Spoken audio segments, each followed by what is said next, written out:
Whoa, you guys are early.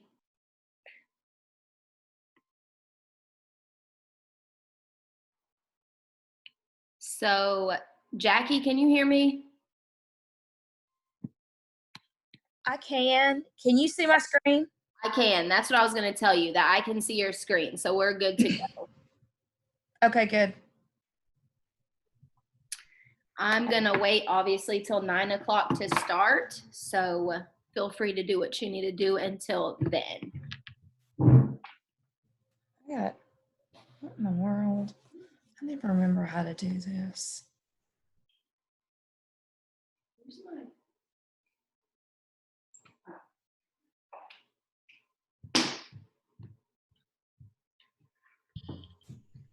Just a reminder to those staff logged in, if you could go ahead and mute your microphone if you've not done that already. Thank you to all those that have.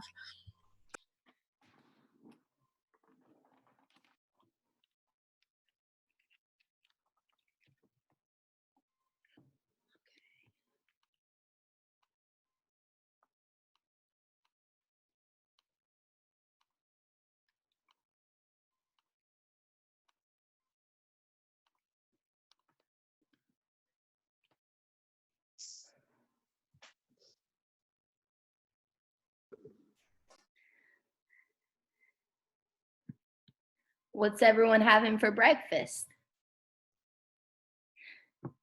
Oh, wait, you're muted. Finn, what are you having for breakfast? Having cantaloupe and little frittatas, like little egg cup thingies. Ooh, fancy. I didn't realize what time it was because I was in our text message, so I didn't get to eat before. Oh no. Uh-oh. I know. I knew we were going to be here for an hour, so I made sure to make toast. Well, I planned to get up at 8, and then we started talking in our messages, and it was literally 8:45, and I was like, crap, I haven't even gotten out of bed yet. I almost sent a text like, let's get going.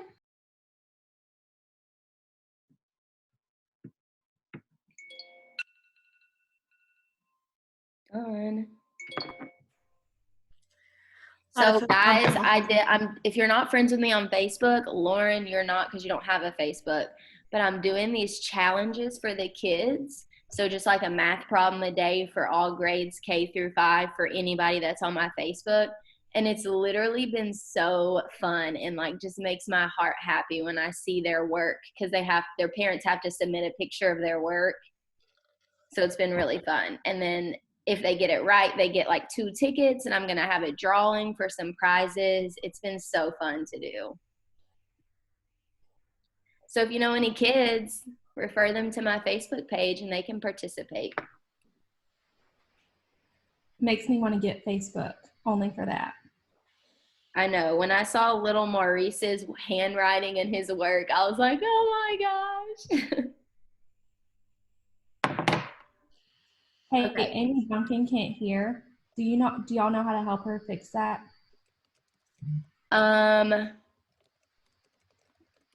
The only thing I know is in that bottom left-hand corner where it says mute, but usually that's for yourself.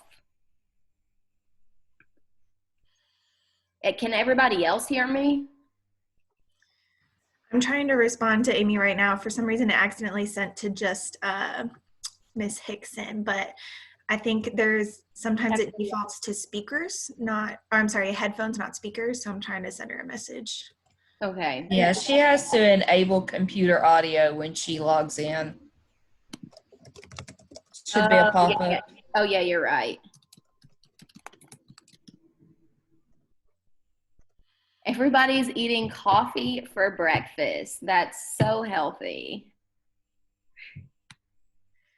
We appreciate the caffeine so that they can be bright and ready for our peanut butter crackers. I like Zoe sausage biscuit. Okay, I was trying to wait a few minutes because it looks like, sorry, I'm trying to flip between all the screens and see how many people are here.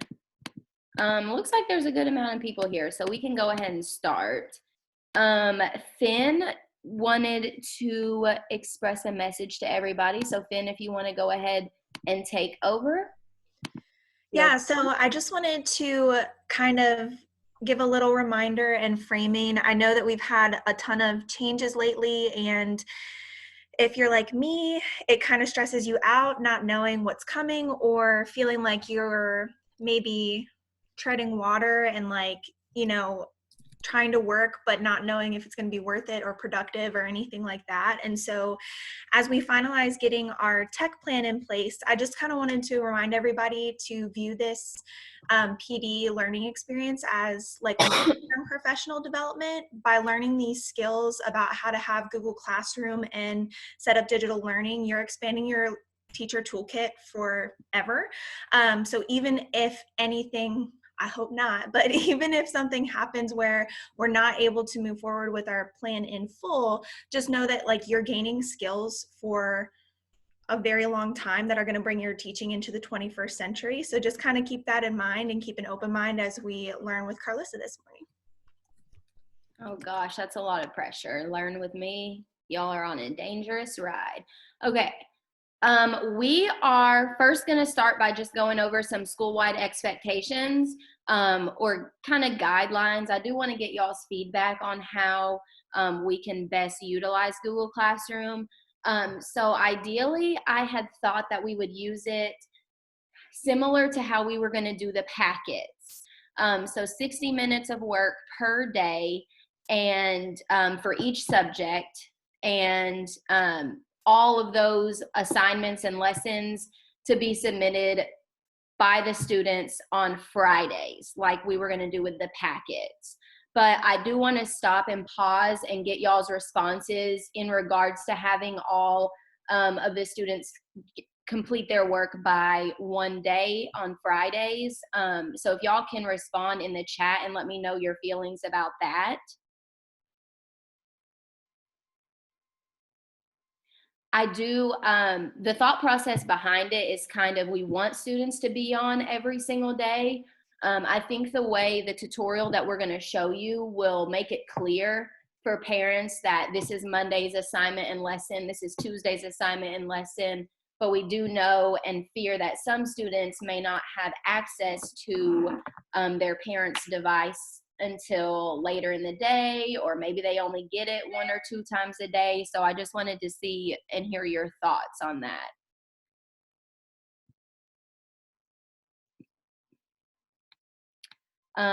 Abby, can we legally make it be submitted? Right now it is, Director Moore, do you want to address that actually, the legal standpoint? Lauren? Sorry, I was trying to unmute my microphone. Okay.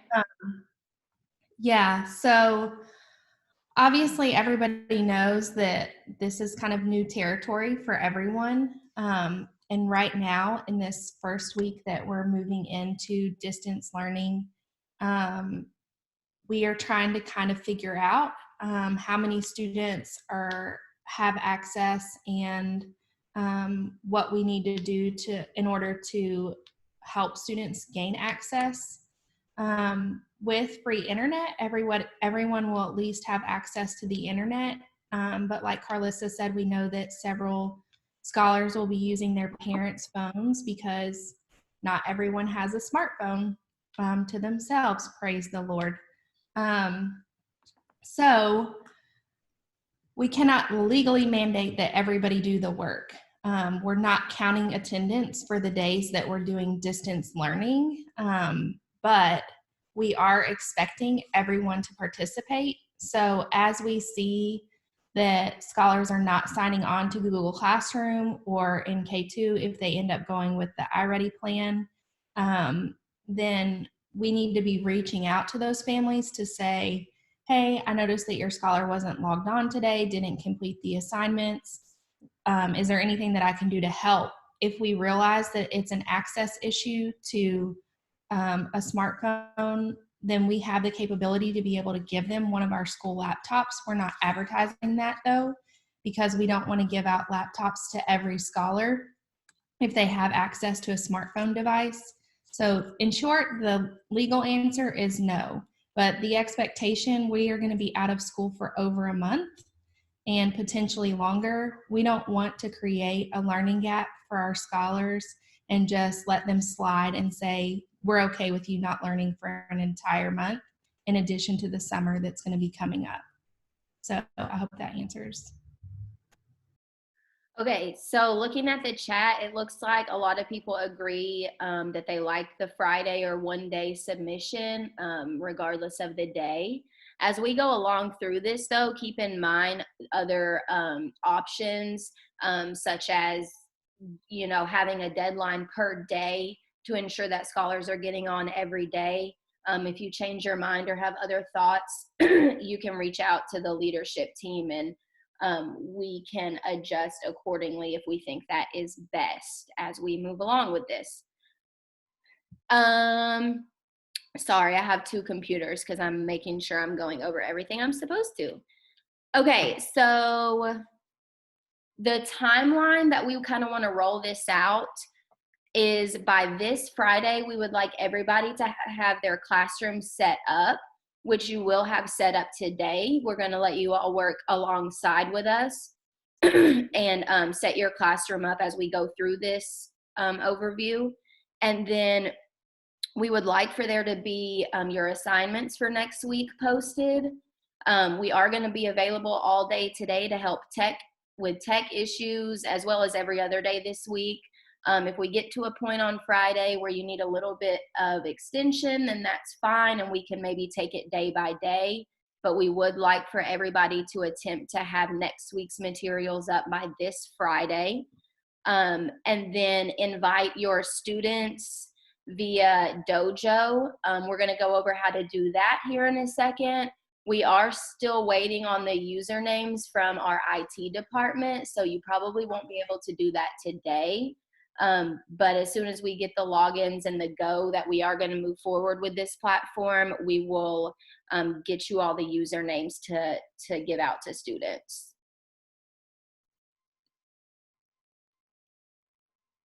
Sorry, I'm trying to keep up with the chat.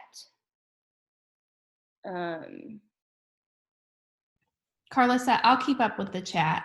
Okay, well, Kashina is actually keeping up with it, so maybe I should just follow the plan. Ms. Hickson, are there any questions that I need to address right now?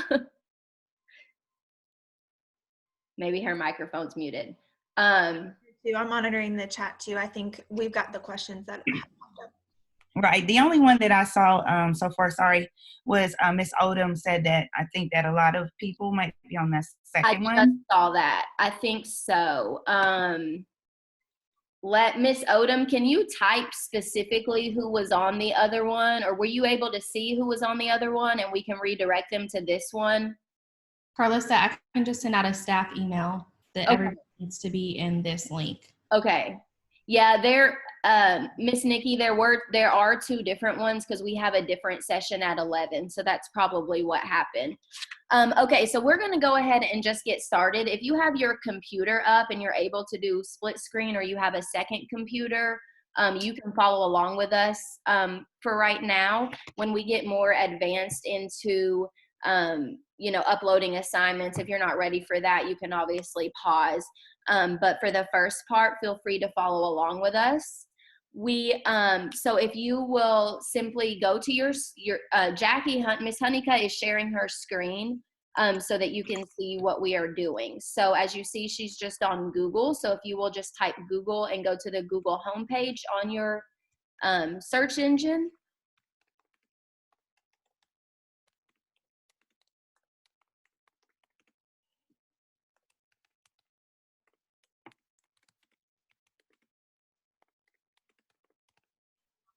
Once you are on the Google homepage, what you are going to do, and I've got to move my camera so I can see the screen. What you're going to do is you are going to go to the grid of dots in the top right-hand corner.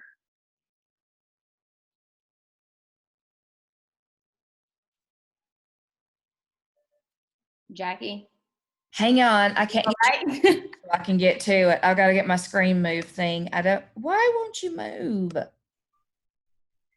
Because every time I go up there, there we go. go. Okay, Wow. so now once you have expanded the grid of dots or squares, whatever they are, you're going to see a classroom app or icon.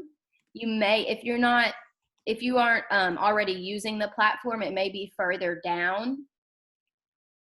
In rare cases, you may have to download it, but I don't think as long as you're using the school computer, you will have to do that. I'm going to wait a second in case some people have difficulty finding it.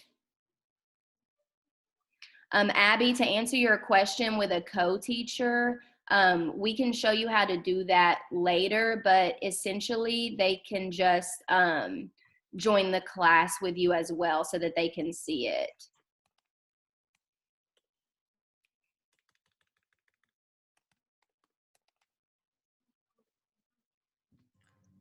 You can add as many co-teachers as you want on there. It's easy.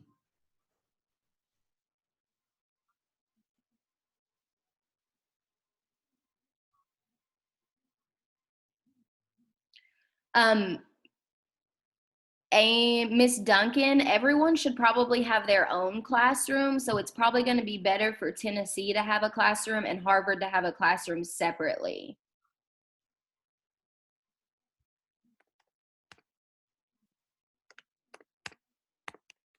And I also feel like for the purposes of this tutorial, everybody can go ahead and just create their own classroom, but then we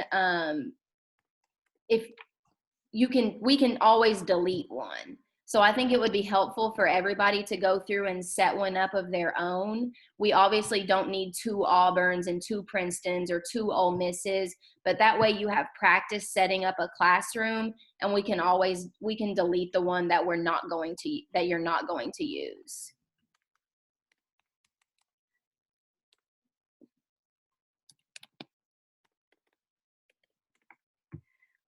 To answer Zoe's question, because I know a lot of the lower school teachers are probably thinking this, I think it came to me privately, but she asked, will we still share plans across grade level? I'm open to whatever you all see fit for your class. My initial thought was that everybody would just upload work for your classroom, given the TN Ready practice data, because your data may be unique to your classroom and the other classroom might have different needs. But I'm open to continuing to share plans like we have in the past.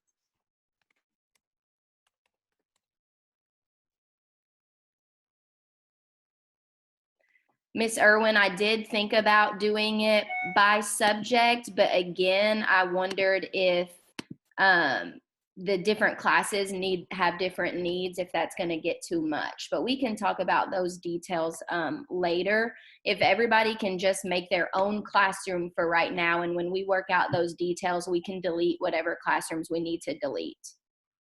So if you see this icon, if anybody doesn't see the icon, please send it in the chat. If everybody has the icon, click into the classroom icon app, whatever you call it.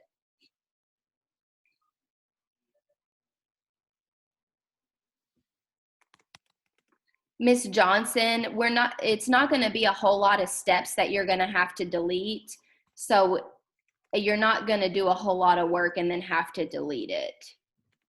We're just going through the basics of setting up the class.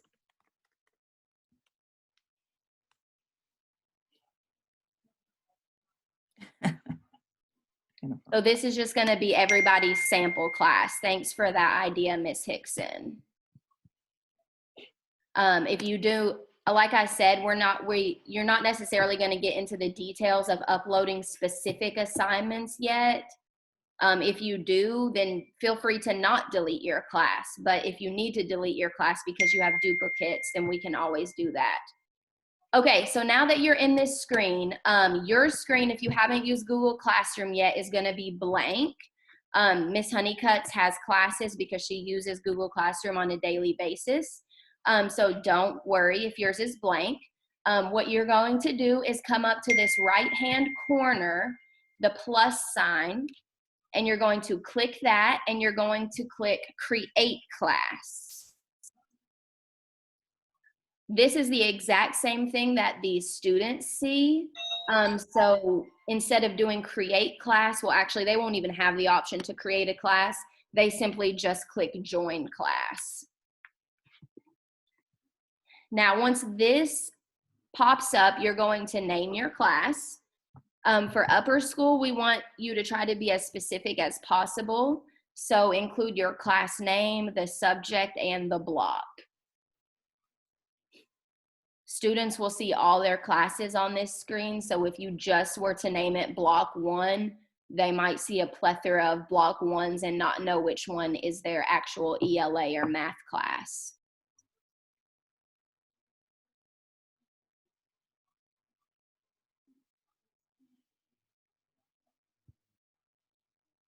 Okay, thanks, Mariah. We did have a problem with that yesterday. So if anybody has is under a student account versus a teacher, and therefore you're not able to create a class, email us and we will forward that to the IT team for them to switch your role back to a teacher.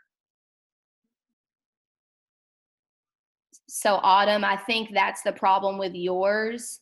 I'm not sure why you guys are under a student account, but if yours only says join class, that's the problem, is that it is, your role is a student, not a teacher.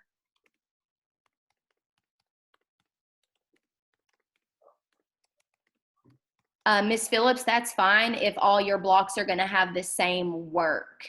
If they're gonna have differentiated and different work, you might want to try to do the different blocks, because it might be overwhelming for parents to see work from different classes and not know which work is their students' work.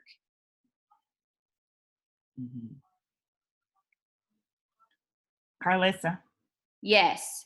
grading is a lot easier when you have it, like you said, when it's not a differentiated pedagogy. You have it in one place.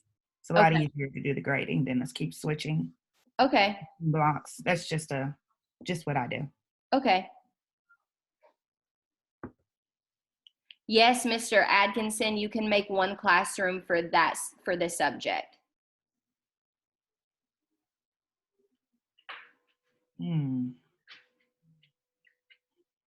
Mr. Tippett, if you're in this screen, can you put math as the subject?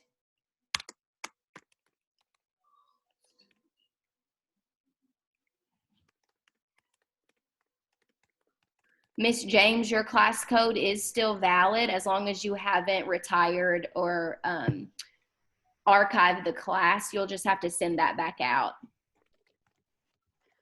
For Mr. Tippett, if you've already hit create and you can see the block and you need to go back in to edit the title, I think if you just hit the little 3 dots that are on the side, so if you can see on the screen where it says brown, yeah, she's hovering her mouse right over where the 3 dots would be. If you click that and hit edit, it should bring this create class screen back up and you can type math into the name of the class. And yes, to get to that screen, you do add class, Mr. Tippett. Ms. Donaldson, to answer your question, you do not have to have a Emerald computer. You can access the Google platform from any computer if you just go to the Google homepage and log in using your Emerald email account. Okay. I'm trying not to move on too fast. I know people are are still working on their class, but I also don't want to take all day.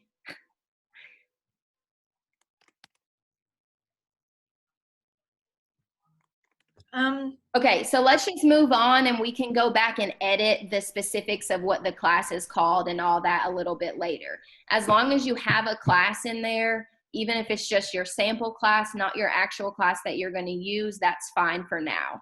So once you've named your class, your section, that information, go ahead and click create. And then you will see one of these colorful boxes like Miss Honeycutt has on her screen, and that is your classroom. It should automatically open like Miss Honeycutt's did, but if it did not, you can click on the name of the class and get into the class that way. Miss Honeycutt was just showing how you can navigate back to that screen and get into your other classes if you do set up multiple classes.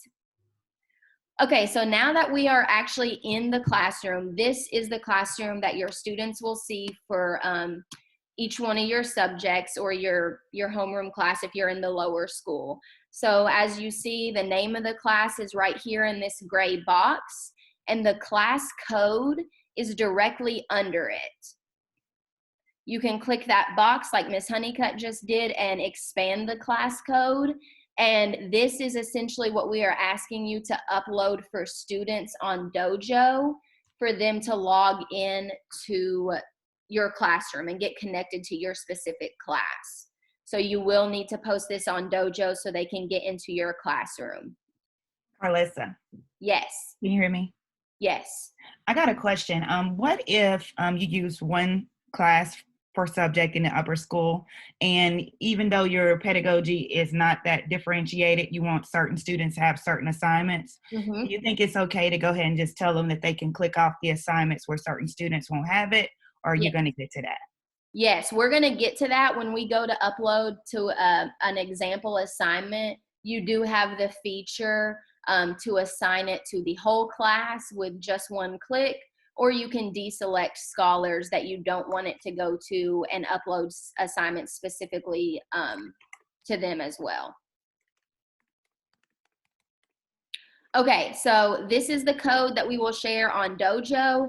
Just don't do that just yet, obviously, because parents will be confused and we don't have their login information for them to do that anyway. But just so you all know where to get the code, this is where you would get it.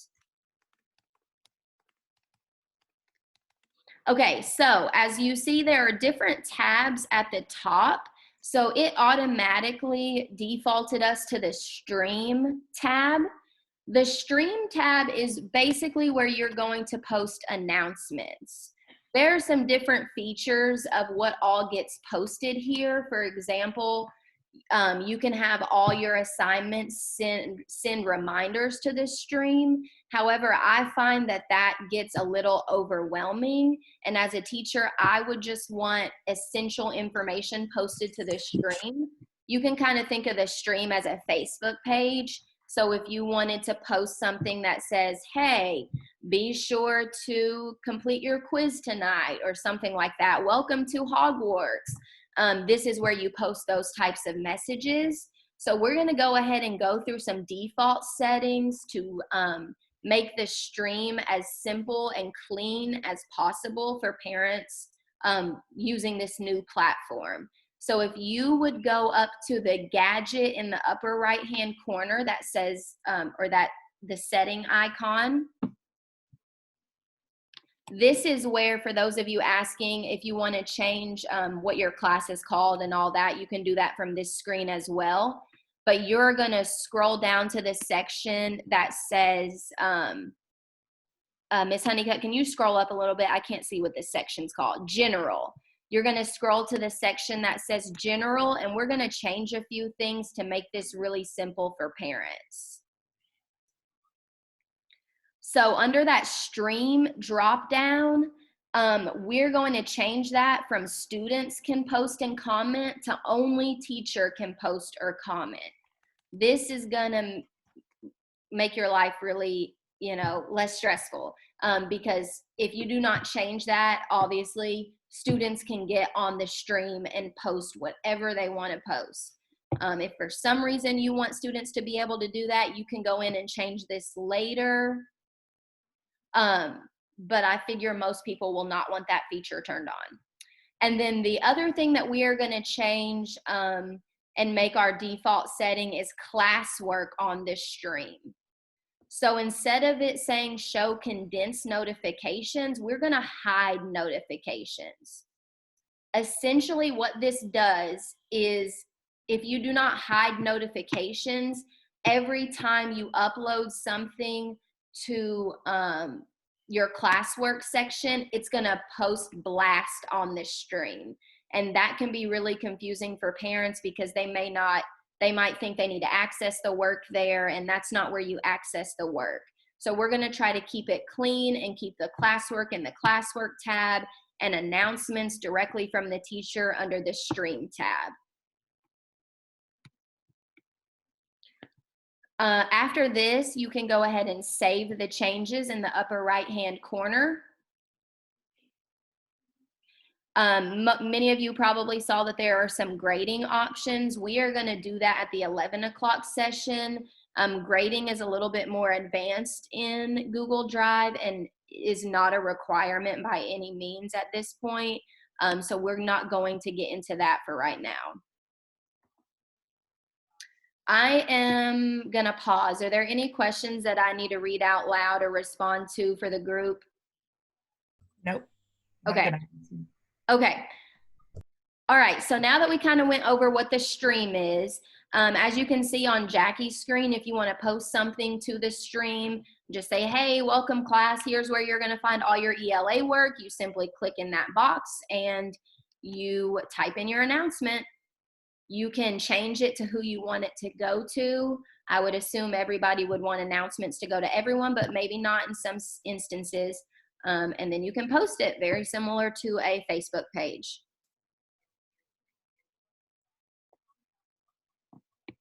Okay, so now we're going to jump over to the second tab that says classwork. This is where all your classwork is going to be posted. And just FYI, the students will see very much similar or very similar to what you're seeing. We are going to show you from a student's perspective later, but they will see the stream tab, they will see the class and the classwork tab. So once you're under the classwork tab, we are going to walk through creating some different assignments. I am going to essentially show you two different ways to do this. One, in its most basic form, you can use Google Classroom to simply upload your presentation of your choice, Google Slides, PowerPoint. There's even a way to upload Active Inspire. Ms. Honeycutt knows how to download that into the correct format, and we can help you with that later. But in its most basic format, you can upload your PowerPoint, and that's the only thing that the students need to click on and see. Within that PowerPoint, you can include your videos, your links to assignments, all of that good stuff. That is in its most basic form and what we're going to walk through today. So in order to create assignment, you're going to click that black Create button.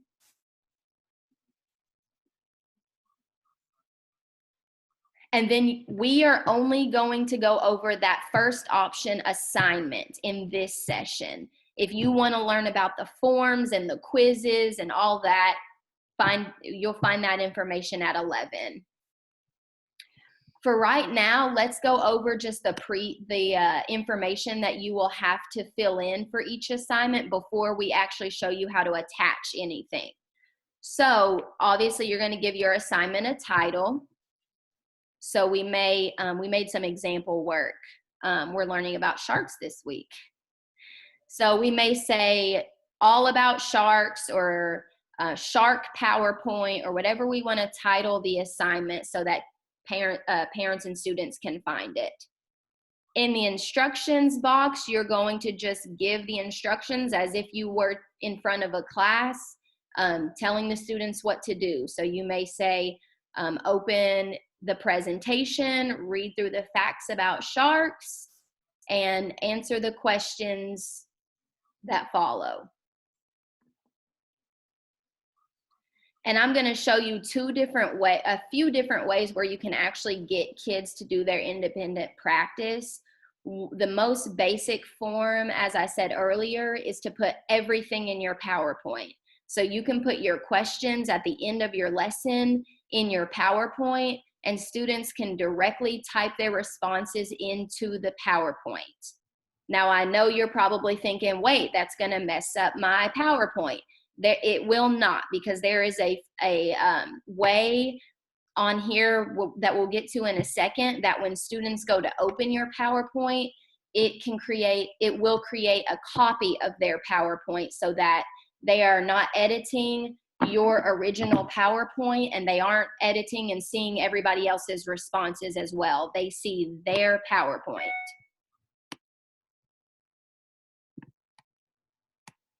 Okay, so now on the right-hand side are the assignment options that you're going to want to fill in each time. As Ms. Hickson was saying earlier, at the very top, you can assign it to multiple classes. So Ms. Honeycutt, if you click that drop down by Hogwarts, you can see that you can click and highlight as many classes if you want to. So if you did create a ELA Block 1, ELA Block 2, ELA Block 3, you can select all those blocks and upload that same assignment to all 3 classes. The next, the menu to the right of that says automatically defaults to all students. If you did not want to default it to all students here, you can unclick that. And once there are students in your classroom, you would be able to see a list of all the students and select who you want the assignment to go to. We can't see that right now because this is a fake classroom, but when your students are actually in, you will be able to see that.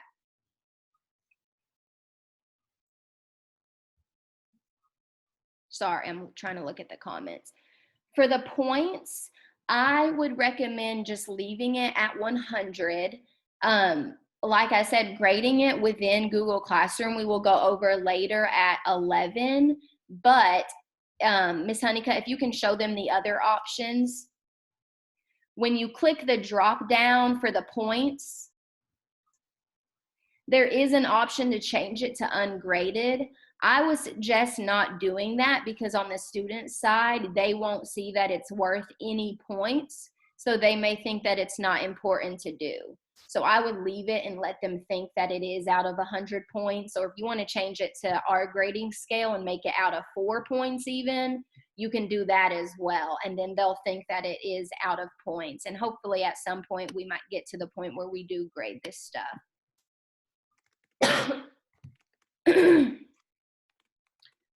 The due date is what we were discussing earlier. Obviously, depending on what we decide, this may look a little different, but you can put whatever date you want in here. Right now, I think we all agree that Fridays by the end of the week is ideal.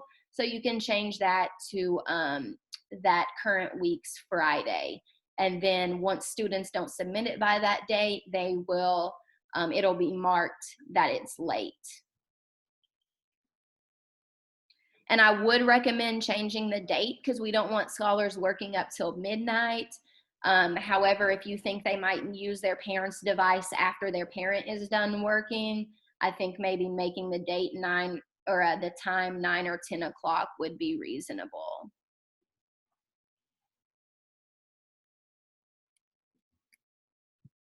Okay. Now we're going to get into topics, which I'm going to try to explain as clearly as I can. For topics, you can kind of think of it as folders. So Ms. Honeycutt, can you flip to your screen to your real classroom that shows how the topics are organized? So Ms. Honeycutt is going to show us, I think, the most simple way to do topics. You can think of topics as folders. So when she goes to her class page, it has it organized by date. So what she's hovering over right now, where it says week of 8/12, that is her topic. So there are some people, if you watch tutorials online, you may see that they decide to name their topic homework or quizzes or classwork, which is fine. But to me as a parent, that would be difficult to navigate, because then you have to go to multiple different topics or folders to find your work. The way that Ms. Honeycutt has it organized is that she named her topic the week, and then every assignment that she uploads for that week, she chooses that same topic or the date and it will all fall under that same category. So then parents only have to go to one place to find their students' work. And then you can see on the left that all the topics are aligned and they could easily navigate between weeks if they needed to.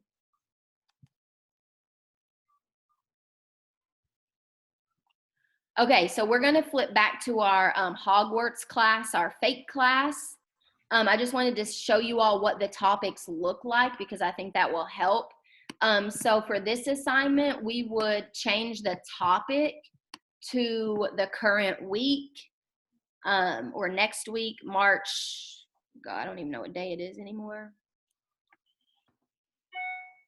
Thank you, Miss Honeycutt. So March 30th through April 4th or whatever next week's date is. So then the next time you create an assignment, you can choose that same topic, like I said, and it will all go under that same chunk in the class tab on your classroom. Okay, so we're gonna leave the rubric blank. We can go over that at the 11 o'clock session, but again, that's a little bit more advanced in uploading rubrics so that students can see what the expectation for the assignment is. So we're gonna skip that for now. So going back to the left side of the screen where you see add, this is where you're actually gonna attach your assignments. So right now we're doing it in the most basic form, and we're just gonna pretend that everything my students need to know is in that Google slide presentation. So I can attach the Google slide presentation different ways. If it is housed in your Google Drive, you can select that first option, and it will open up your Google Drive for you to select whatever it is that you want to upload. Right now, if you see at the top, we're under the recent tab.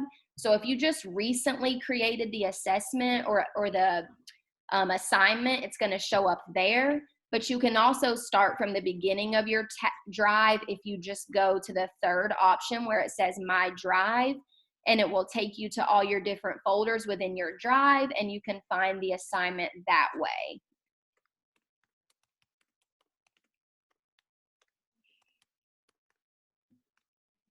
Yeah, just do it that way. I think it's called. So again, I titled my presentation with the date so that when it's uploaded, parents can clearly see that this is the lesson and assignment for this date or for this week. Okay, so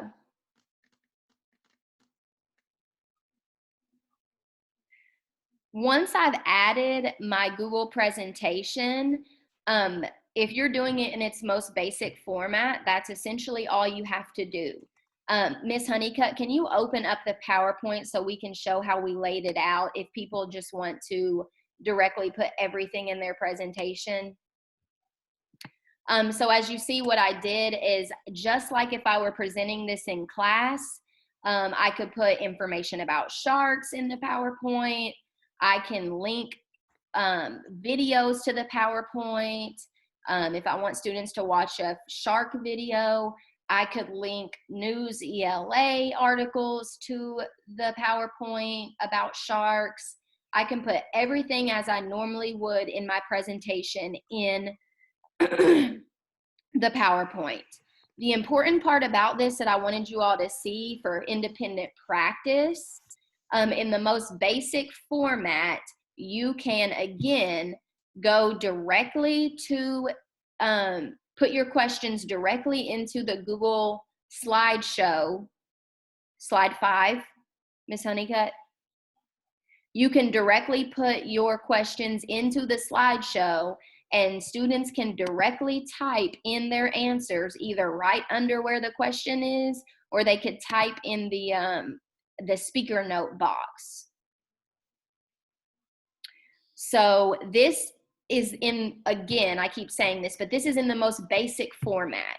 If you don't want students to have to go back to the classwork screen and find the worksheet, you could do it all like this.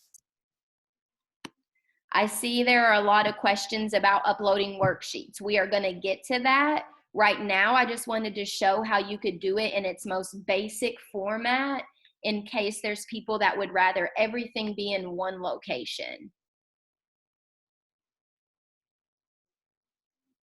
But yes, to Finn's point, you can copy and paste a PD link into the Google slideshow as well. And again, after this, if you have questions on how to create a Google PowerPoint or a Google Doc even, we are more than happy to show you how to do that. You cannot see other scholars' answers this way. When we go back to the class and setting up the assignment, I'm going to show you what you need to change so that each student gets their own copy of the PowerPoint. Carlissa, if you don't mind, I'm going to jump in really quick and make a plug for the videos that I created because some people are feeling a little concerned. So after this PD, we'll share out. I created a series of, I think, 9 5-minute videos yesterday that will walk you through how to organize your Google Drive, just orienting yourself with Google Drive in general, creating a Google Doc, creating a Google Slides presentation, because we know that to create these assignments, you might have to have those skills. So if that's overwhelming for you right now, don't stress. We've got you. We've got some tutorial videos for you. And of course, we'll be here to support you with that as well. Ms. Thompson, that's a good question. My thought behind it is if you are as detailed, she asked if we want students to do the work by Friday, how do we make sure scholars do the assignments in the correct order? So my thought behind it is if you do everything in one location like this Google slide, I would just, excuse me, I would be as descriptive as possible in instructions and say, sorry, maybe I have corona. I'm just kidding. Monday, go through slides for Monday. Stop when you get to the questions titled Monday questions, or just to be as specific as possible in your instructions and in the PowerPoint. So in the PowerPoint, I would lay it out exactly like I would in class. Monday, here's our objective and standard. Here's my information that I would be telling as a teacher. Now here's your independent practice for Monday. And maybe even for younger scholars, you could put a big stop sign to indicate, stop, this is all of Monday's work.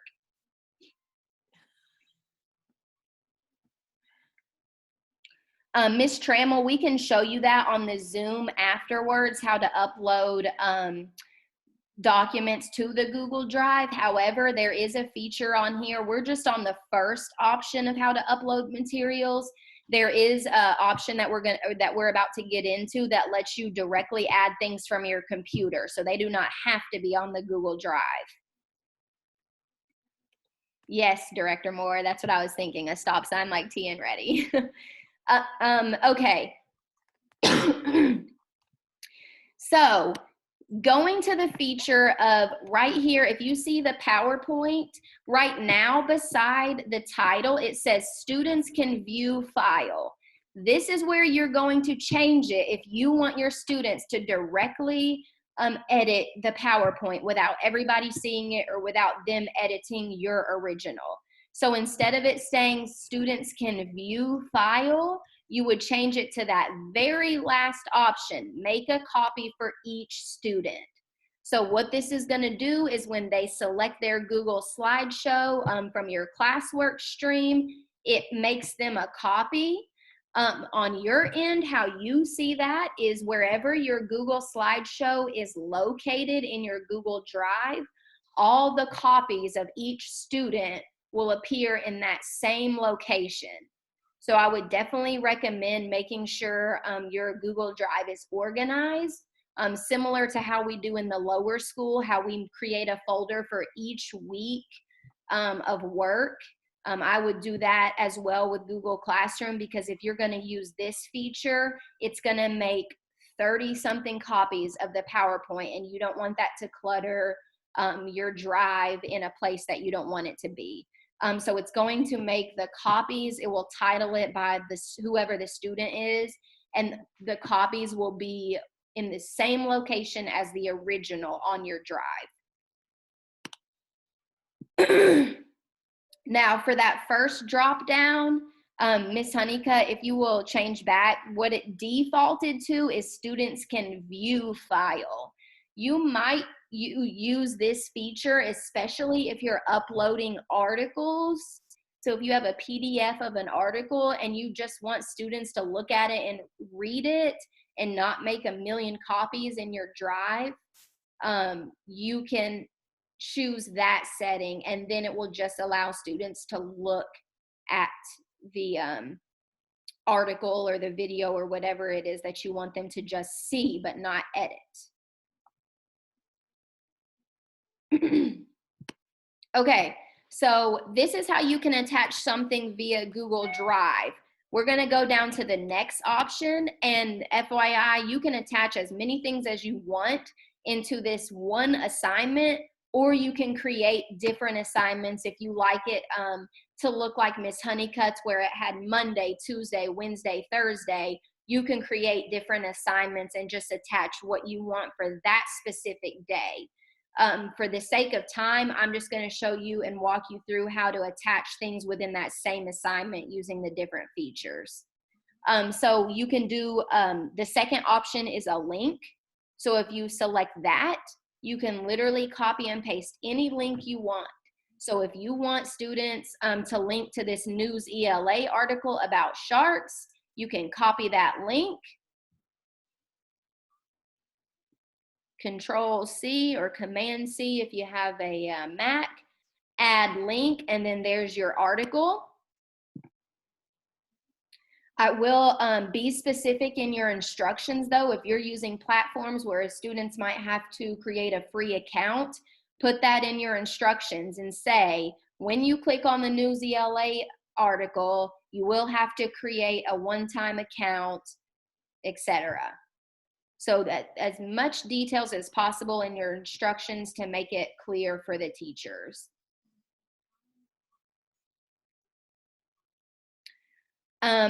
Another feature of that link, if for our younger scholars, if I know that them typing directly into the PowerPoint or directly into a Google Doc might be difficult.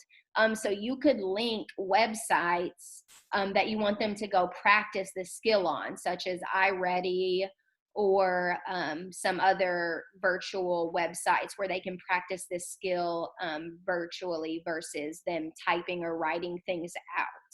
So any website you can link using that link option. Okay, the third option, if you click add, is going to be a file. So for those of you asking, how do I get things onto the Google Drive? You don't even necessarily have to do that. You can select things from your computer and your device. So just like Miss Honeycutt is demonstrating, you can upload anything that you have saved to your computer. So she just attached, uploaded a PDF.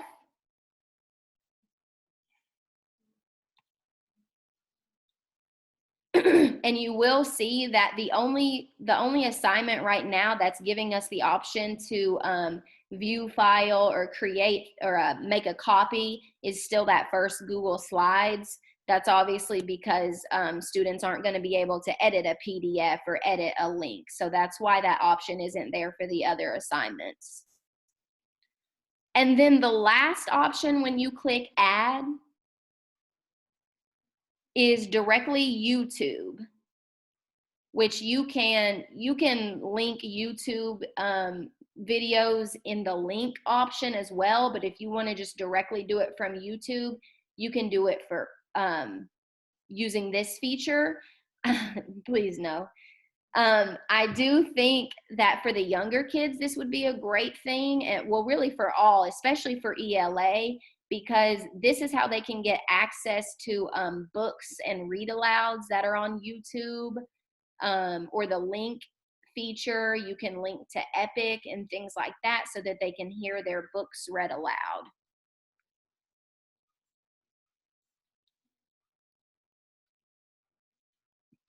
Okay, so going Going back to our Hogwarts class, actually, let me pause because that was a lot of information. Are there any questions that I need to address? Nope, they're just talking about how they can go ahead and preload the logins on certain accounts. Got it. Okay, so going back to the Hogwarts class, Jackie, where you at? Uh-oh. Hold on, I paused my screen and now I don't know how to get back to it. I didn't mean to. Sorry. It was the baby share. Where's the baby shark thing? New share. Let's do new share. Yeah, we'll just go back.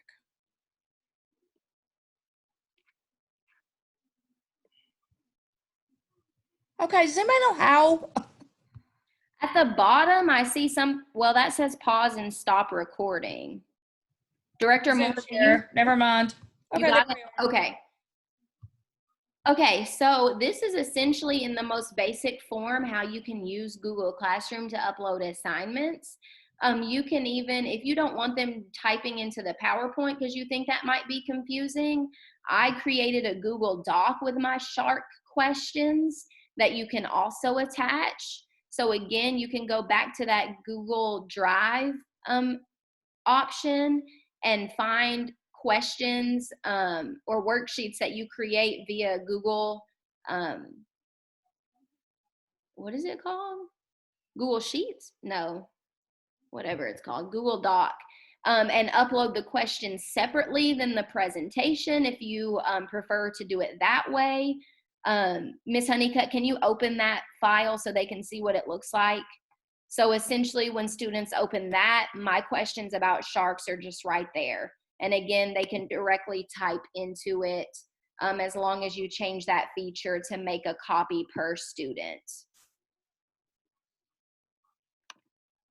Okay, so we're gonna go back to the Hogwarts class. Once you've attached everything that you want to attach, and again, you don't have to attach everything in this one assignment. You can create an assignment per day and attach your different things each day. So if you want them to look at the news ELA article on Tuesday, then you would just create a different assignment for Tuesday and attach that news ELA and questions under a Tuesday assignment if you don't want everything to be under one assignment. So then once I've got everything uploaded, I'm just going to go up to the right-hand corner and click Assign. And once it is finished saving and assigning, it will jump back to the classroom page.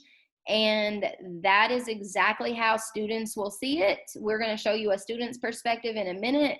But as you can see, there is all my stuff for the week of 3:30 to 4:3. Ms. Honeycutt, can you click into that assignment so they can see the different links? And there's all the things that were attached. Personally, for me, I feel like this, for people using a new platform, this might be a little overwhelming. So I think I would probably do it day by day at a time and just create another assignment like Ms. Honeycutt is showing and titling it Tuesday, all about shark article. And then I can attach my news ELA or whatever assignment I want them to do on Tuesday this way. And then she will show you what it looks like versus what we just did.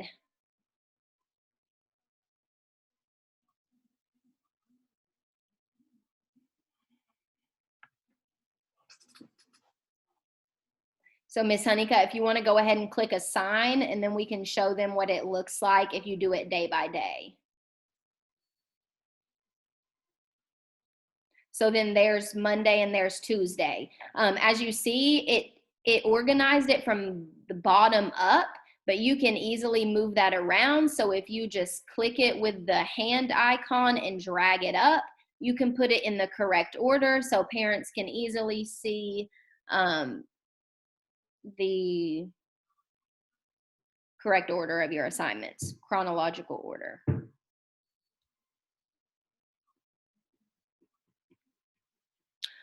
Okay, so that is actually everything that we were going to go over. I do just want to reiterate different ways that you can do independent practices. So again, oh goodness, my screen just did something weird. So again, you can do everything in a Google Slides presentation and put your questions for the day at the end of your lesson, and everything directly is in that PowerPoint. You can upload the different resources, like we uploaded the SHARK questions via a Google Doc, and students can get their independent practice that way. You can upload links to different resources such as iReady, ABC, whatever, resources you want to use to have your students practice the skill. You can upload that and have them follow the link. Those are essentially, sorry, I'm looking at my notes. Those are essentially all the ways in the most basic form that you can use Google Classroom to instruct students and also get them practicing the skill. We're going to go over, or Ms. Hickson and Dean Finn are going to go over at the 11 o'clock session some more fancy ways that students can practice skills using some other platforms. But we just wanted to give everybody an overview of the bare minimum or basics of how easy using Google Classroom can be. One of the last things that we were going to do is just show you from a student's perspective. You kind of already saw that, but Ms. Honeycutt, if you want to flip over to BJ, I think we used BJ's account yesterday, and show what it looks like from a student's perspective. They will see this classroom. They will click into the classroom. If it's their first time, they will have to click that plus button like we went over earlier and enter the code. But then again, they will see the options of the stream, the classwork, and then they can even connect to their teachers and other students under the People tab. It's not like a chat feature though. If they wanted to connect with another student, it would basically be via email, which we're not turning on right now for students, so you won't need to worry about that. But then from a student's perspective, this is what they would see. They can see their weeks. They can click into the assignment for Monday, the assignment for Tuesday, read the teacher's directions. As you see, Ms. Honeycutt was very explicit. Go to the Google Slides presentation, read lesson 1, and answer the questions on slide 5. Hers says the workbook because we were obviously in school and they had the workbook, but you would just be explicit and say, answer the questions on slide 5, or you might even say, go back to the classwork tab and open the assignment called SHARK questions and just direct them to where they need to be. At the end of this presentation, we are going to be on Zoom. I'm going to send a separate link so that if you need help setting up your classroom, we are available to help and answer questions. We are also going to share a folder of resources that we are still compiling. If you see Miss Honeycutt, can you go back to your real class from the teacher side? Sorry. Or actually, this side is fine too. If you see, she created a topic called resources instead of the date. We are asking that all of you do that, and we are going to provide you with the resources to upload for your parents that walks them through how to use Google Classroom, how to join a class, how tutorial videos, that type of things. We are working on creating some of those. Some of those are already done, but we will share that folder with you. If you could all just create an assignment and upload those resources for parents when they log in for the first time, they can see that. They would really appreciate that. We were going to do it together, but I know a lot of you don't have the right class set up yet. So we will just help you with that later on if you need assistance. Okay, so the very last thing was questions. Are there any burning questions that I need to respond to right away? Ms. Hickson, or if you guys want to go ahead and type in, I can respond to your questions now. And Carlissa, if you don't mind, while teachers are typing their questions, I just wanted to reiterate, because you said it, but I didn't want it to like get lost in the information. So our student login accounts, our students receive an email address, but they do not actually have an email inbox set up. So like on the on the student side, if they are logging into Google Classroom, they can open up a Google Doc, they can open up a Google Slides presentation, but they cannot get into Gmail like we can, so they can't send each other emails that way, if that was a concern for teachers. But that also means that if you have your classroom or your platform set up to send emails to students or families through it, they won't get them to their Emerald Charter School addresses because they don't have an email inbox. And then Carlissa, also, I wanted to just show them that resources folder real quick. I'm happy to jump on and share my screen, or I don't know if Jackie wants to pull it up. Yeah, Ms. Honeycutt, can you go to the resources folder that we've been creating? Not yours, the one that we're creating. The one that the spreadsheet that we did? Well, the whole, yes, where the spreadsheet. There's a whole folder. Yeah. Yes, there's a whole folder. I can do that. And yes, Ms. Hickson is just reminding everybody of the different resources. She has been working really hard with Nearpod, which really might be a great resource for our younger students that don't know how to type. We're looking into all the features that it offers, and we're going to do a PD on Nearpod early next week so that we can show you all those features.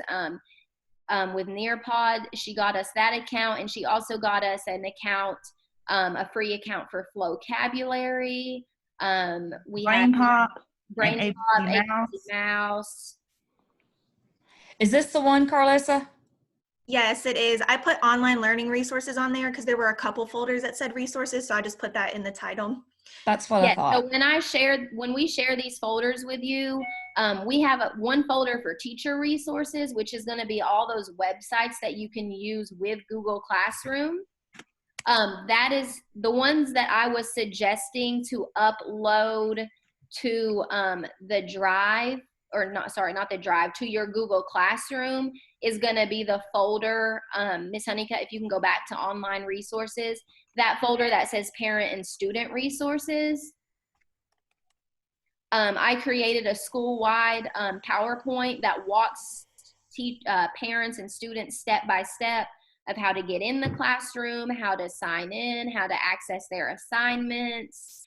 And then we're going to continue to upload at the end of this presentation, or at the one that Jackie's going through, there are videos for them to watch that I found on, so the parent guide and the student and parent guide that you see on your screen right now, those are videos if people learn better that way. So those are on there. And then we're going to continue to work on some resources that we think would benefit the students and parents. These are the things that we're asking for you to upload to your Google Classroom in a folder called resources, or a topic called resources, so that parents have those if they ever have questions. To answer Ms. Clark's question, connecting your kids to those resources, a lot of the resources that are going to be listed in the spreadsheet in the original folder, there's like a spreadsheet called resources, and it has a comprehensive list of a whole ton of websites that you can use. In this spreadsheet, we have links when available, whether or not the account is free or you need your school account. And we have secured school accounts for many of these resources. Huge shout out to Ms. Hickson. She's done a lot of heavy lifting on that part as well. And I've also noted in there which ones sync to your Google Classroom. And if you're interested in having that set up, so using your Google Classroom to automatically create accounts for your kids on a lot of these websites, that's what we're going to go over at 11 o'clock. The 11 o'clock session is optional for you guys, but if any of these things have piqued your interest during today's session, I really encourage you to come back with us at 11, and I'll be going over all of that info. Also, sorry. If it's about that, go ahead and jump in. It's not. I was also going to say, in the folder that we're sharing with you, the online learning resources folder, in the teacher resources folder, I created something called Screencastify videos, and that's the little 5-minute chunks that are going to walk. So there's a YouTube channel. I put all of these on a YouTube channel to make it really easy for you to access. And then there's also a list of 5-minute videos that show you how to organize your drive, create a Google Doc, create a Google Slide, different little tidbits that we may or may not have gone over today.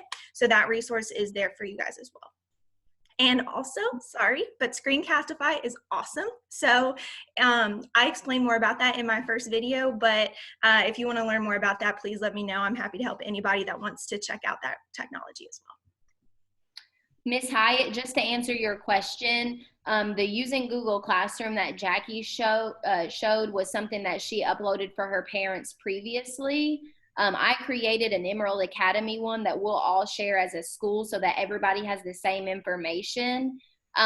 If there are things that Ms. Honeycutt has that I want to recreate for this school, then I will. What I found, I was hoping to just use Ms. Honeycutt's resources that she already had, but Google Classroom changed a little bit from 2018 to the 2019 school year. So some of the resources that she has are a little bit off with the updated platform. So that's why I created new resources for us. All right. I did not see any burning questions in the chat. So we are going to go ahead and hop Hey, Carlissa. off. Yes. My cheat sheet tips, it has been updated. Okay. The one that I've got, it comes directly from the Google suite. So okay, we'll be sure to upload that to we'll upload that to the teacher resources folder so that they have that. Then we'll do that. Yeah. Perfect. So I'm going to go ahead. I'm not going to send a calendar invite again for us to just have a chat room for questions. What I'm going to do is just send the link via email. So if at any point you want to jump on and ask us questions until the 11 o'clock session, follow that link and we will be, or at least I will be, hanging around waiting on you to Carlissa, I got a question for you. I'm sorry I overlooked it. I'm sorry, Ms. Breeden. No, you're fine. Would it be easier for us to create 2 separate classes, math and, I guess this is for the littles, math and reading and writing, and then share the class with each other, or create one class and just share the one class with each other? That goes back to kind of what we were discussing earlier. I'm open to whatever you all think is easiest. My initial thought was just to create an Ole Miss classroom and a Penn classroom, and then those teachers would upload the 4 different subjects. My thought behind that was just that what one classroom needs may not be what another classroom needs, so then you could differentiate your work per your students' needs. However, I am open to using it the same way that we've previously planned, which would be to create, maybe a third grade ELA class and a 3rd grade math class, and then just the content lead uploads the plans. So I think the only difficulty in that is grading. If we go to a place where we are actually collecting grades, then everybody has to sift through the answers of both classrooms. So just keep that in mind. Well, and actually, I think a way to kind of combine the two is, could you all still just create a Penn classroom and an Ole Miss classroom, but then you still share your plans just like we would if we were at school, and then those teachers can, use the math resources that the math teacher creates, or if they want to create their own plans and resources and work, then they can also do that. So maybe that's a happy medium compromise. Collaboration. And then Ms. Clark, I'm so sorry. I must have looked down at the phone for a minute. I'm sorry. Ms. Clark wanted to know, how do we connect our kids to those resources? Ms. Clark, what resources are you referring to? She's still on here. Oh. She is, but I think send it out. I'm gonna send it out, and when we get through, it was in the jumble, but I'll send out the codes and everything. I'll try to shorten the 3 pages, and then I think you should share it on Class Dojo. But I'm asking Director Moore to share it first, so it's more visible. And then what I do is like follow behind her and then share it within your own private dojos. Yeah, in terms of the resources, I'm trying to get everything on Dojo as well as our school website so that we can try to create a streamlined place for parents to visit and get the resources so it's not confusing that there's like 50 different resources from all different classes, but it's very clear. Mm-hmm. Abby, oh, sorry. I was going to say they're popping in now. Yeah. Are you seeing Abby with Autumn? You see Autumn first? Yeah. Yes. I saw Abby. To answer your question about different subject areas, you can create your classroom however you want. Just explain it to the parents. So if you want to create a Auburn math class and an Auburn ELA class because you think that would be easier, you can do that. But you can also just do how we showed and upload different assignments. So you may upload a folder that says, or a topic that says math assignments for the week, and then a different assignment that has the ELA assignments for the week.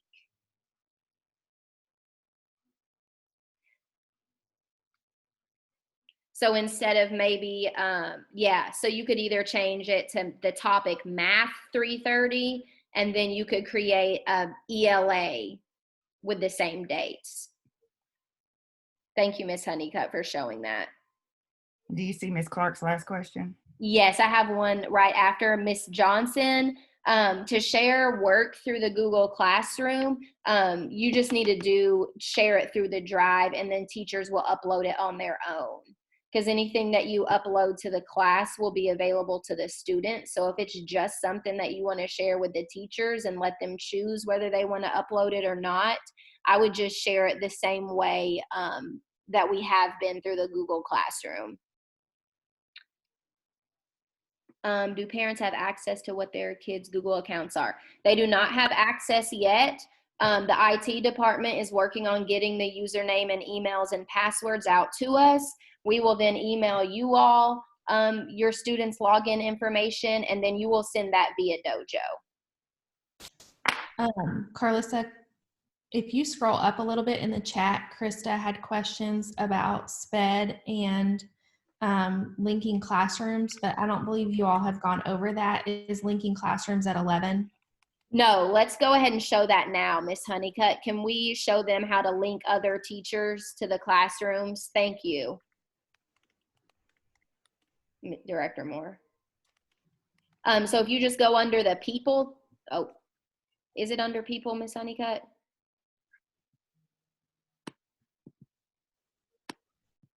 So if you go under the people tab, you'll see a header called teacher. You just click the little person with the plus symbol and type in the teacher's email, and they are now collaborators on the class. So please make sure that you add the SPED department to your classrooms and the TAs as well, so they can assist with SPED scholars. They're going to be looking at the assignments you upload and adjusting that to meet the needs of their SPED scholars. You want to have them add the DCIs as well? Yes, thank you, Dean Finn. Also add your DCIs so we can help any technical issues and then also see your lessons. Can you give us a list? Because, you know, the SPED department has changed drastically. Yes. Who is where and what? Yes. Dean Manning, can you get that out to everybody so they know who to add? And then Miss James is asking if you are an ELL, if you have ELL students in your class, please add her as a collaborator. Carlissa, just so that people know they don't get confused, this goes back to what Dean Finn said. If you use this to invite students, it goes to an email address. So for students, they need to go here and do the code. Thank you, Ms. Honeycutt. Okay, before we jump off, can I just reiterate one thing to everybody? We are not posting anything to Dojo right now. We are still waiting to get the green light on going forward. That's probably going to come tomorrow after the board meeting takes place at noon. So just hang tight. I will send out an email to all of the staff before I post to Dojo what our expectations are for next week. And then I'll let you all know that you have the go-ahead to post to your individual class dojo. So right now, you shouldn't be saying anything about get set up. You shouldn't be sending out any links to your classroom. That will all happen hopefully by Friday. Great presentation, ladies. All right, we are going to send the link to the chat room if you have questions about anything, Google Doc, Google Slides, Google Classroom, and then hopefully we will see everybody at Hey, Carlissa. 11. Yes. I don't know if this is going to be at 11 or not, but if you want to go ahead and add all of your stuff to it, there is a way that you can go in and you can do a date on it to where it won't show up. It'll be grayed out on the student side. So like if you wanted to, hold on, where I go is gonna, I don't know. And tell me, Finn and Miss Hickson, are y'all going to go over that? What did she say? When you create the assignment like this, there is a spot. I always forget where it is. Oh, I can't do it in this one because of the. Okay, when you go over to the side, you can put the date that it starts. So it'll be grayed out and they won't be able to. So like if you want to go ahead and load your work now, you can go over to that right tab when you create an assignment and there'll be a when it starts due date or when it starts and when it due date. So you can put like 3 time range. Like my students in this class are already out on because I use it, but I don't want them to access the information that I'm making yet. Okay. So you mean like save a draft? Yeah, basically you put the whole thing in and then there should be a save a draft button on the right side. Where that's what I'm looking draft. for. You can save a draft. You can save it for later.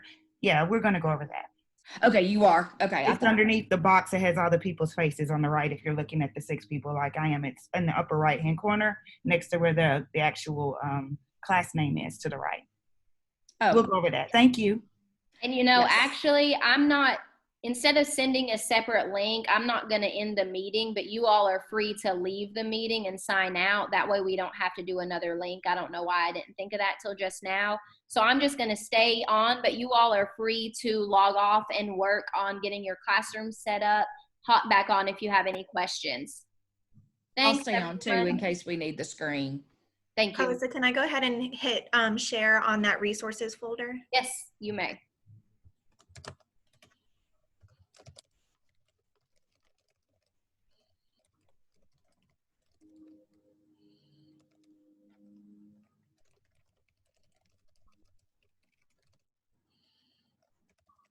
And I think you all have the option to leave the meeting, but if not, and you don't want me staring at your faces until you have a question, you can always stop the video in your bottom left-hand corner.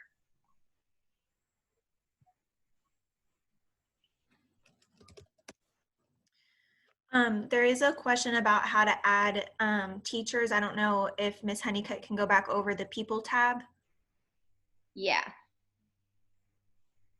So Ms. Trammell, if you are on your class site and you go over to the 3rd tab called People, you will see teachers as well as students. We're not going to add students this way, but this is how you add teachers.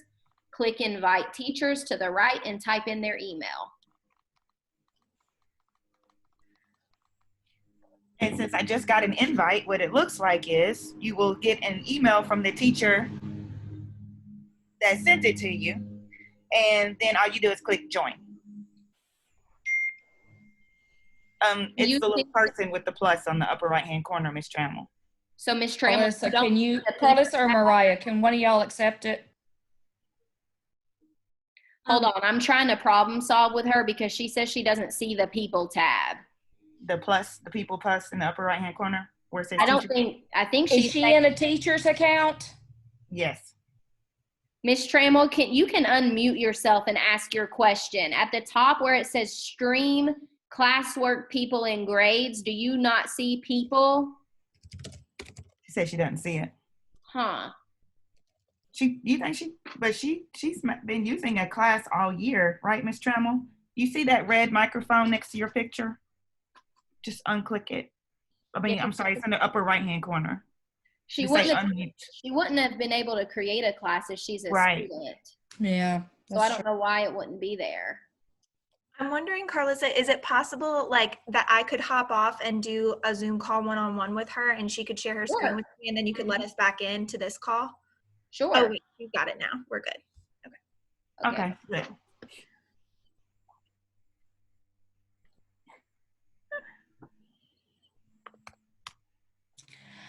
Hey, Carlissa, I got a text from somebody that wants to know, they've apparently been using it before and they want to know about archiving a class. So I'm going to show that real quick on my side. Perfect. Yeah, and well, I don't know if everybody's still on. I guess we should have showed them. But if you are still on and you can hear us, if you did do a demo class and it's not the class you actually want to use, this is how you kind of delete your class. I'm going to do one on mine. Oops, let me do this. Go to classes. And then I'm going to archive this one. Miss Hyatt, I asked, to answer your question, I asked Miss Kircher or Miss Dean Manning, Director Manning, to send out the SPED and TA assignments so that you know, or staff assignments, so that you know who to add to your class as far as SPED and TA. Is that going to be an email? Yes. I'll email her private, or I'll message her privately so she knows. And that's how to archive if you want to leave a class. Good question. I don't know. Yeah, I don't either. Miss Honeycutt, do you know if you add collaborators, teacher collaborators, can they edit or can they just see the class? No, anybody added as a teacher can edit. Awesome, thank you. Edit, they can add, they can delete anything. They can do anything that you can do. Perfect. Yeah, that is. Trammell said that's scary. Hey, Miss Honeycutt, are you trying to figure out how to delete a class from your Google Classroom page? Yeah, that's what the question was, how to archive or leave. That's what I showed. Wow. What was it that you were saying you didn't know? Many things. Oh, okay. Well, sorry. I was reading some emails and then I heard 2 parts, but ignore me.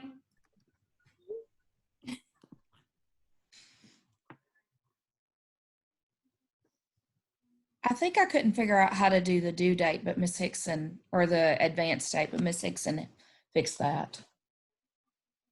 Hey, Carlissa.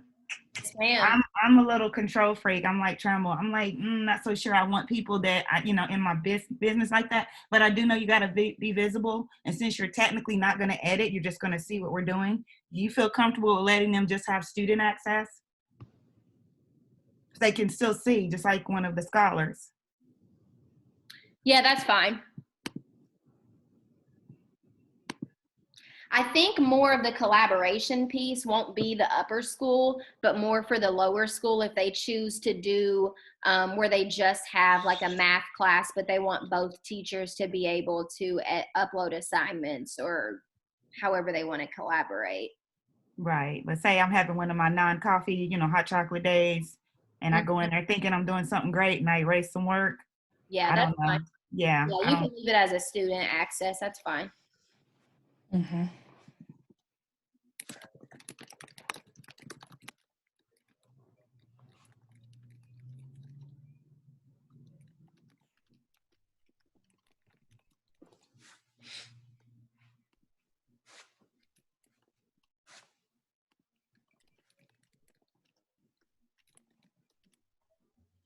To answer Ms. Trammell's question, yes, just email the join code to the people that need to be added to it, and that should work. I did get a question, and I didn't know if Carlissa or Honeycutt or Ms. Hickson knew this. As far as like assigning things to individual students within a classroom, I was pretty sure that if you assign to an individual student, it only showed up in their stream, but not everybody's. But is that accurate? Do you guys know? Yes, that should be correct. It will only show as their assignment. When you click on where, you make it in the assignment, you click off which students see it. So that's that piece on the grading. So like if I have kids who have been out and missed an assignment and I don't want to penalize them, I'll unclick them and it'll say not assigned. And then it won't go into their average and it won't be a grade for them. Okay, cool. So Ms. Bailey, hopefully that answers your question. You should be able to just assign individuals within the same class. You can. I do that with leveled texts. So if I've got a lower level reading student, I may assign them the lower Lexile text with the same questions, with the same assignment. The other thing here is that while we're just weird stuff, you can invite parents to do that, and you type in their email and they can do the invite. They can only see what their child is doing though. They can't see everybody's. It's just a good way to, if you've got parents who want to keep up with whether their kids are doing their work or not.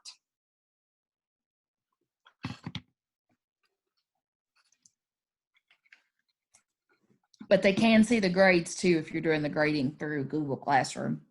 I don't grade through Google Classroom, so.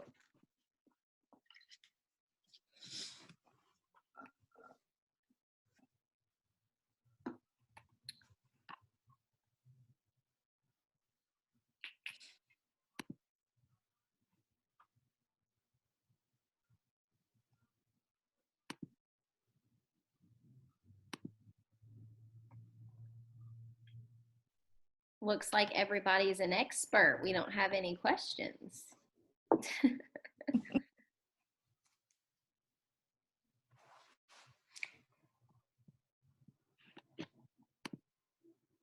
If when people are putting their stuff together, like their real classes, and adding their real assignments, can we set up like a meeting room or something like that for people?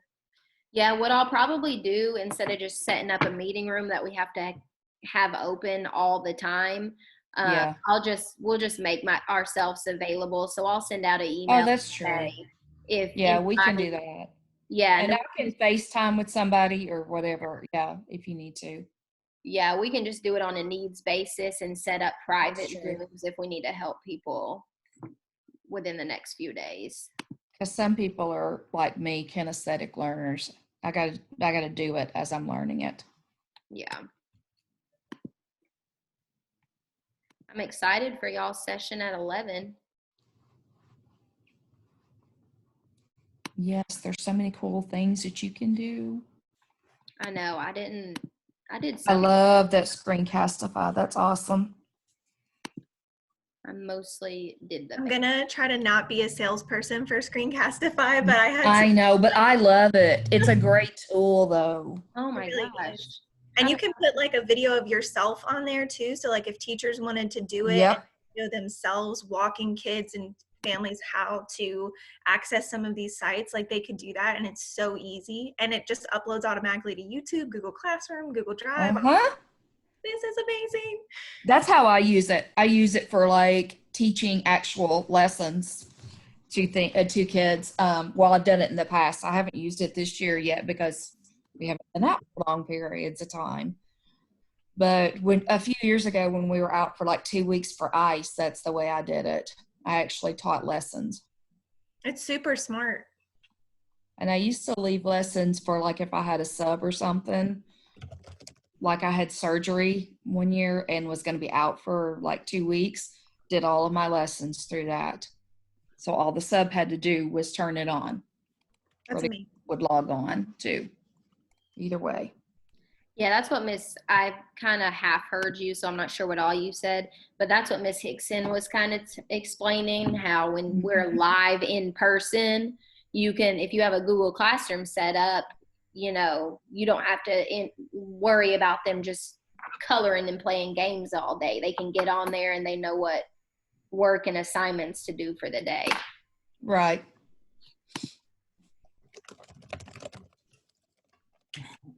It's a nerd's Christmas. So there's a couple more things that I'm working on, getting us, just because I know we're going to be out for a long time.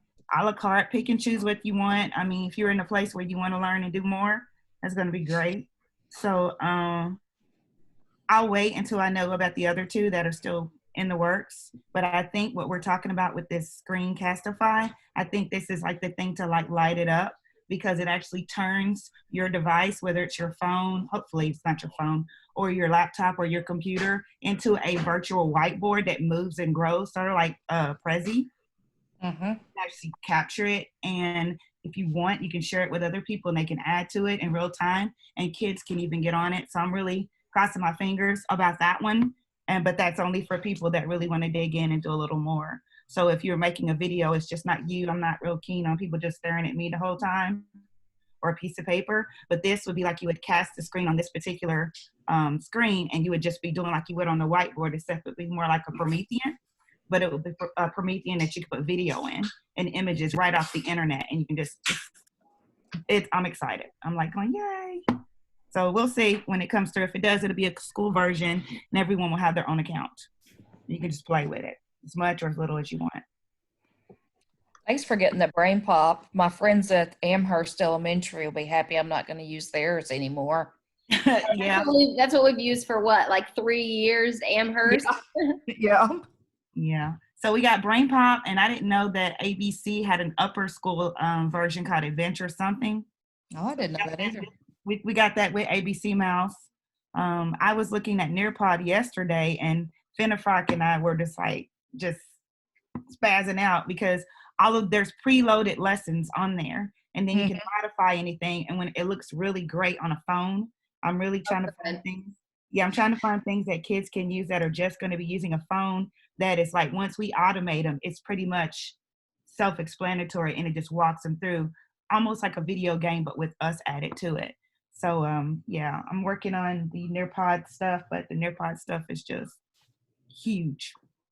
And then everybody has vocabulary. I hope you're looking at that. I know, I love vocabulary. That's cute. So, and vocabulary has come a long way since it was the last time I used it. They've got quizzes and flashcards, and that in itself could be a lesson, especially for I know there's so much good stuff on there. Just that you only have limited on the free. Well, we have the school. We have the. I know, that's why I'm excited about that, because there's so much that you can do. On the Nearpod, since I haven't had a chance to go in and set up my stuff since we've got the school account, do we have access to the paid ones as well? You get everything. So okay. Yeah, you have, and I saw something that said LearnZilla. I saw something else. So we have two different, because we're a strange school. We're considered a district, but we're one school. So we have both catalogs. So we have a school catalog and a district catalog. Okay. And Finn is also an administrator. But what we can do is we can pull anything that they have out there in their collection and pull it into the district's catalog or library, and then you guys can use it at your will. You can also, with your platinum version, pull anything that you want. And if I'm not mistaken, each body has 20 gigabytes of storage. So each account should have 20. If I didn't misread that, because I was like, that's a lot of storage. Yeah, that is. Now, we were talking about how when we use the free versions, you don't get to make a big Nearpod lesson, because but with this, you can actually store like 5 or 6. Click, click, click. That's awesome. Somebody asked, are we just hanging out here till 11 o'clock? We are, but if you need to do stuff, feel free to hop off. I don't think too many people are going to come back with questions yet. It might take a little time. Yes. Kaiser. Is it just us on here now? I think so. Well, I think teachers just muted themselves, and if they have questions, they can unmute and ask. Okay. Hey, Carlissa. Kaiser has questions. Clearly. Hello, can y'all hear me? Yes, we can. Oh, okay, this is Krista. Yes. I am wondering, do you think it is more beneficial for the special ed teachers to be co-teachers or log in or be invited as a student so that they can see the student view? See, I see this. I'm going to throw my part in as far as the teacher and how I've been working with SPED. I get what Ms. Hickson is saying about not wanting people to like mess with the stuff, but I want to add SPED teachers as teachers because I feel like it's easier for them with this distance learning to be able to modify assignments for their students. Like I work with Miss Kircher, and previously what I have done is I give her the hard copy plans, or I share my plans with her and she adapts them as she needs them, and I do it ahead of time. Right. But that's going to be harder not seeing her. So I feel like adding her on to this as a teacher, she can go in with her student or students now, which she's got two, and modify as needed. Yeah, I think it'll be easier if they're collaborators. If they're totally against it, then they can still do it. It'll just be more difficult because, like Jackie said, they'll have to reach out to the teacher once they see an assignment, once it's already posted, and say, and maybe, and scramble to be like, oh, I need to modify this, or I need to do whatever to this, versus if they're uploaded prior, they could collaborate with the teacher and be like, hey, all my assignments for the next week are going to be uploaded by the previous Thursday. Now you have access to go in and see all of them and adapt what you need to adapt for this SPED scholars. Gotcha. Okay. It'll just take a little bit more collaboration if they don't have access to it as a collaborator, basically. Right. Okay. So I'm going to send out an email to everybody just listing, I think I'm going to have them all just add me, and then I'll go in and add whoever needs to be in the class. Okay, I saw that, and that's fine. We need to show you though how to turn off notifications. Yes. Because like me just being in Hickson's class, I get like me too. I get like 20 notifications a day from when kids are doing their stuff. So you don't want to get all that from every classroom in the building. Right. So that's fine to do as long as Ms. Hickson may know how to do it. I know Dean E said he knows how to turn off the notifications. I went in and turned it off for Miss Hickson's class from under myself. Oh, perfect. All of them. So I think I know how to do it. I'll just have to go back in and look at it to make sure. So I like being on Miss Hickson's class because I know those kids, and they are constantly adding private comments. Hey, Mama Hickson. You can see that? Yes, it's hilarious. They are nuts. Yeah. I see everything. Do you? Oh, wow. Don't judge us. Oh, I don't at all. It makes me laugh. And the hours of the day that they're contacting, I'm like, go to bed. Right. Yeah. That's funny. I didn't know you could see all that. Because I don't think you can see that on Dojo, right? You don't see? If you're one of the people, you can't see. Oh, I can't see. No. I wish you could. That would be great. If you could see the inside messages in everybody's Dojo. Yeah, I know. I hate that especially in our co-teaching classrooms, it gets hard because both co-teachers can't even see the messages from the parents. But I just did something weird with Zoom that I didn't know was possible. I was getting so mad because I could only see 6 little people and I didn't know what the problem was. But I think I minimized the screen, and now I have this whole toolbar of people with this arrow that lets me see everybody that's currently in. And now the chat is a column instead of a chat bubble. Does anybody know that? I didn't know that was because I was asking yesterday. I was mad because I kept looking at just myself and an unknown teacher. And I kept saying, why does he keep popping up? Yeah. I think if you go to view options at the top of the screen, so like if you have your Zoom window pulled up, and at the very top bar, it says view options. And then if you click side-by-side mode, that'll change it. So like right now I have mine set to side-by-side mode, and I have Jackie's screen, I have a grid of everybody's videos, and then I have a whole chat like window on the side. Right, and that's what I have, but I didn't do that. All I did was minimize the screen, and then it fixed itself. Oh. So before, when I was in full screen, I was getting shorthanded. I couldn't see. This helps because now I can see without clicking on the chat bubble who's actually in and who isn't. So I can see who's still here, and I can see who's here, but it's muted. So I think. Barb. Yeah, I see Barb. You need us? She's muted. We can't hear you because you're muted. Click your screen and there you go. All right. Hey, I gotta say, this was terrific. You guys, what have you been doing? Working 24/7? Yeah, this was basically. awesome. Thank you so much. That's so sweet. It was wonderful, just wonderful. Okay. And of course, you realize I'm only on when I get off. Say that again. I'm on here mostly because I don't really know how to get off. And I'm afraid if I get off, I won't be able to get back on. Okay, Barbara, if you want to, you won't need to get on this same one for 11 o'clock. I just had to be honest. I know. Oh, you're fine. So if you, do you see in the bottom of your screen where it says in the corner, it should say leave conversation. Leave meeting, yeah. Yeah, leave meeting. That's hilarious. That's what you need to click, and then you'll be out of the Zoom. Yeah, the only problem is then we have that other issue about getting back on for the 11 o'clock. So maybe I'll just shut up and go pet my cat. There you go. You got 15 minutes. Or get a cup of coffee. Yeah. Funny. Seriously, girls, you did a beautiful job on this.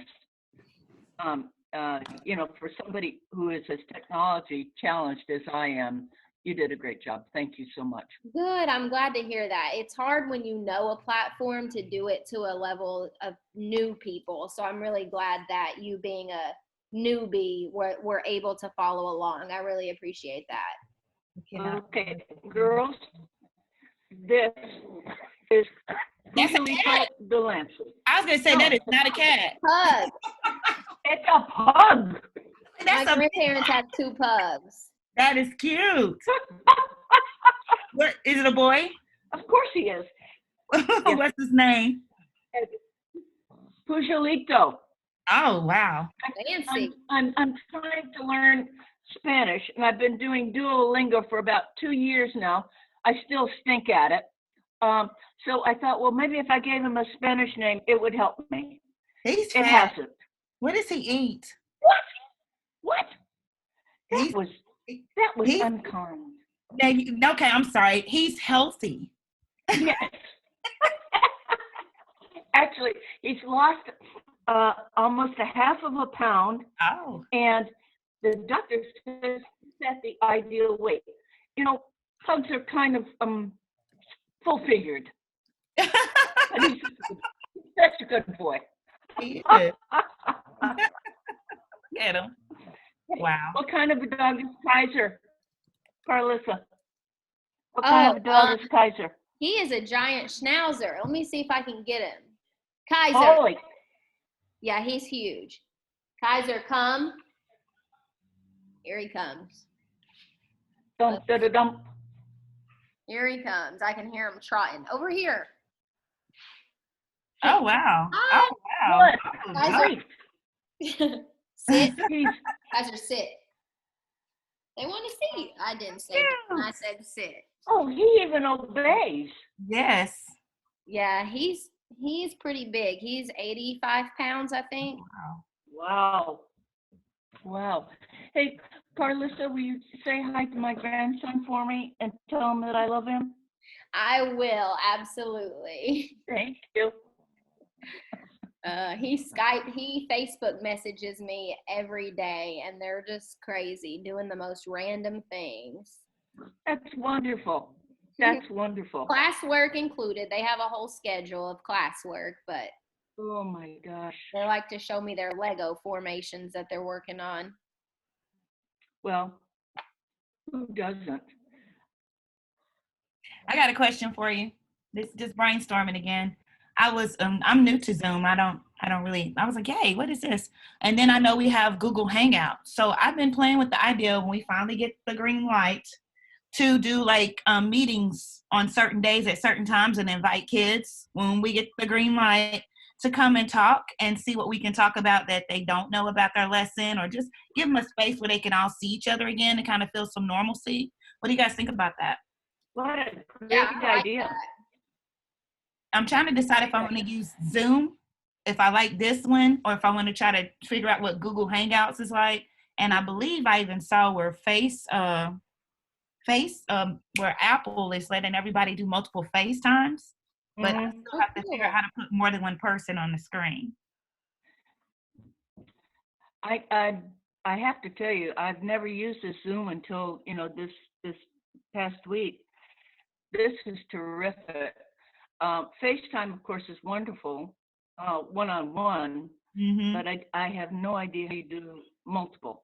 And, I don't either. I think this is so easy. Yeah, and I want it to be as user-friendly as possible because I'm sure a lot of them will be using their phones. Oh, yeah. Huh. I don't know, but I think it's a great idea. Great idea. Looking forward to this comeback that we can get started. Oh, yeah. Of course, our president says we'll all be in church hugging and kissing and wearing Easter clothes. Yeah, I saw that. Okay. I don't think so. I don't think so either. I've heard so many different people that just kind of, not being naysayers, but just firmly believe that this is going to be the rest of the year. Well, they're cutting checks. It's going to be a while. Yeah, you get a check and you get a check and you get a check. Everybody gets a check. The colleges have already started. Like both of my little sisters are in college right now, and both of their colleges, they at first it was just until the end of March, and then it was just until the end of April, and now they're like, nope, like we're not coming back. We're just gonna finish online.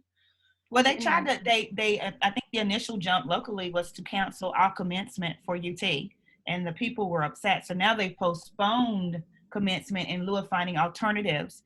Can you imagine working all this way and not getting to walk? That's heartbreaking. It really is. It is. Especially for high schools facing the same thing. Yeah. What are they going to do with all of the high school commencements? I mean, they start like at the end of April almost. And, they've got to do those. Goodness gracious.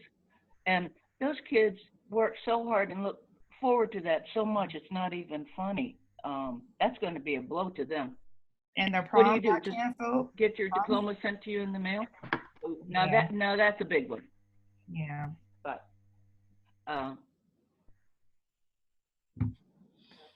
I just got a notification, guys, that our 11 o'clock is about to start. We should tell them. Yeah, we're going to go ahead and sign off, Barbara. If you follow the link from the Google Drive, from the Google calendar invite, it will take you to the 11 o'clock meeting because it's a different setup. I'll do that, and I'm going to leave the meeting now. Okay. Girls, it's been a blast. It's been real. Bye. Bye. We appreciate you. All right. Are y'all good if I go ahead and end the meeting so I can make my smoothie before we do the next session? Yes, I just have a quick question for Miss Honeycutt, if she can hear me. So I'm about to hop over and like have it set up, and I'm going to be sharing my screen. Can you still see people and see the chat, or like it's just your screen only? Miss Honeycutt. She might not be at her. Wait, say that again. I might be able to answer. I'm just wondering your screen and see what happens, Carlissa. She wants to know if you can see the chat while you're sharing the screen. Okay. Can you share your screen? Yeah. I'm going to try. I have a feeling I won't be able to, so I'll be leaning on you, Miss Hickson, to stop me or make me slow down if I need to go over anything. I think you can some way, because I think that was what Director Moore was having trouble with, because she was trying to look at the chat, but she was also sharing her phone or sharing her screen. But here, I'm getting ready to share my screen. Can y'all see it? I see the black screen. Yep, you got a pretty, look like water painting or whatever going on. Yeah, it's Monet water lilies. Gotcha. Okay, now you want to know? Yeah, I can still see the chat. Okay, cool. Then I'm gonna hop I off. never could see the chat. How do you do the split screen again, Jessica? I think if you hover over the very top bar, like at the very top of your screen, and go to view options. Okay. And then there's a side-by-side mode. Oh, that might not have been available to me because I tried because was sharing my screen. That makes more sense now. Okay. Because I was trying that because I thought that was the way to do it, and that bar wouldn't come up. The view options wouldn't come up. So I see the chat now. Okay, good deal. Cool. Awesome. Well, I'm going to sign off and I'm going to open up the other one. All righty. See y'all So there. we need to go to the other one? Yes. Okay. All Okay. right. I'm out. Bye, guys. Thanks for y'all's help. Thank you. Thank you. How do I get out of here? Stop share. If I end it, Jackie, it'll end it for you. So give me a second. Okay.